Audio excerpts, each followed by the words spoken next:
wafdi sare oo ka socda dowladda waddanka Kenya ayaa maanta waxa ay gaareen caasimadda Soomaaliya ee Muqdisho.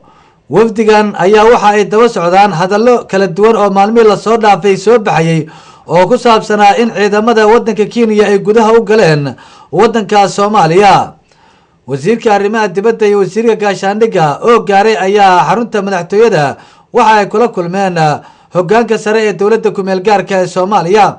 warbixintan waxaa ka soo diray magaalada Muqdisho wariyaheena Cabdulqaadir Cali Xuseen Koronto. wafdigani ka socday waddanka Kenya oo ay hogaaminayeen wasiirka arrimaha dibadda Kenya Moses Wetangula iyo wasiirka gaashaandhigga Yusuf Xaaji ayaa waxa ay kulamo la qaateen madaxda ugu sareysa dowladda ku meel gaarka Soomaaliya. kulamada kadib ayaa shir jirayd oo ay si wada jir ah u qabteen mas'uuliyiinta dowladda iyo xubnaha wafdiga ayaa waxa ay ka warbixiyeen waxyaabihii ay ka wada hadleen. ra'iisul wasaare ku-xigeenka ahna wasiirka gaashaandhigga xukuumadda Soomaaliya Xuseen Carab Ciise oo ugu horeyn halkaasi ka hadlay ayaa waxa uu sheegay inay wada gaareen heshiis ku aadan iskaashi dhan walba isagoona xusay inay soo dhaweynayaan cid kasta oo ka qayb qaadanaysa dagaalka ay kula jiraan xarakatu shabaab. waxaan doonayaa inaan dhageysiiyo maanta inaan saragnay waqtiga noo yimi Kenya nooga yimi oo uu hogaaminayo wasiirka arrimaha dibadda ee Kenya iyo wasiirka difaaca Kenya. waxaan ku wada hadlaynay mushkiladda naga haysata shabaab regionka ka haysata oo ku ah dhibaato labada dalba xagga gargaarka bini'aadanimada, xagga dhaqaalaha, xagga siyaasadda iyo marka loo eego regionka oo dhan.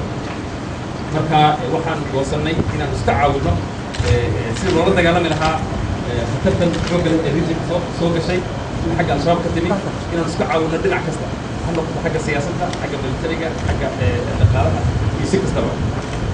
marka anagoo eegayna shuruucda u taalla tan kale waxaan doonaynaa dhegeysiino madaxweynaha iyo prime ministerkuba inay supportkooda ay daba dhigeen heshiiskan aan gaadhnay. wixii maanta ka dambeeyana aanu iska kaashanayno xagga isgaarsiinta wada hadalka iyo informationka si loo sheergareeyo isla wada socodsiyo laba dhinacba si loo yeesho loola dagaalamo cadowgeena soo ataagay inagoo iskaashanayna dhinac walba. wasiirka arrimaha dibadda Kenya Moses Wetangula oo isna dhankooda ka warbixiyay ayaa waxa uu xusay in heshiiska uu ku saleysan yahay sidii labada dawladood ay isaga kaashan lahaayeen dhan walba isla markaana xiriir wanaagsan uu dhex mari lahaa shacabka Soomaaliyeed iyo kan Kenya.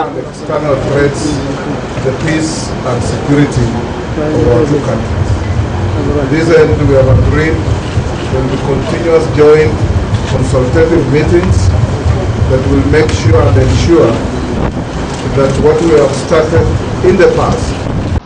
wasiirka gaashaandhigga dowladda Kenya Yusuf Xaaji oo ay saxaafaddu su'aalo dhowr ka weydiisay ciidamadii Kenya ee la sheegay inay ka soo talaabeen xadka Soomaaliya ayaa waxa uu waxba kama jiraan ku tilmaamay in ciidamadooda ay soo galeen Soomaaliya, balse waxa uu tilmaamay in ciidamadaasi ay yihiin askar ay u tababareen dowladda ku meel gaarka Soomaaliya. ciidamada Kenya oo Soomaaliya soo galeen ma jiraan dadka Kenya waa soo iskartii TFG ugu tababaray waddanka Kenya ayaa la dagaalamaya al-shabaab. innagana waxaa lagu dhaqaalo jeelsa kaldo ayaa lagu caawinaya. waa heshiis oo ciidamada ay Soomaaliya ka dagaalamaya ilaa laakiin waxaa lagu heshiiyey labada dhinacba inaan iscaawinayno sida al-shabaab loola dagaalamayo. hadda dowladda TFG lagu taageerayna dagaalka xooga ay ku qaadeen al-shabaab iska soo fiidiyeen.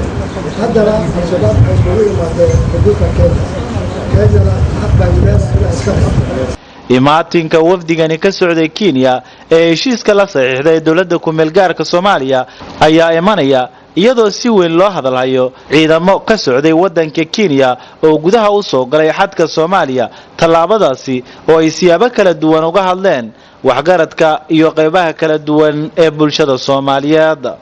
Cabdulqaadir Cali Xuseen Koronto, Somali Channel, Muqdisho.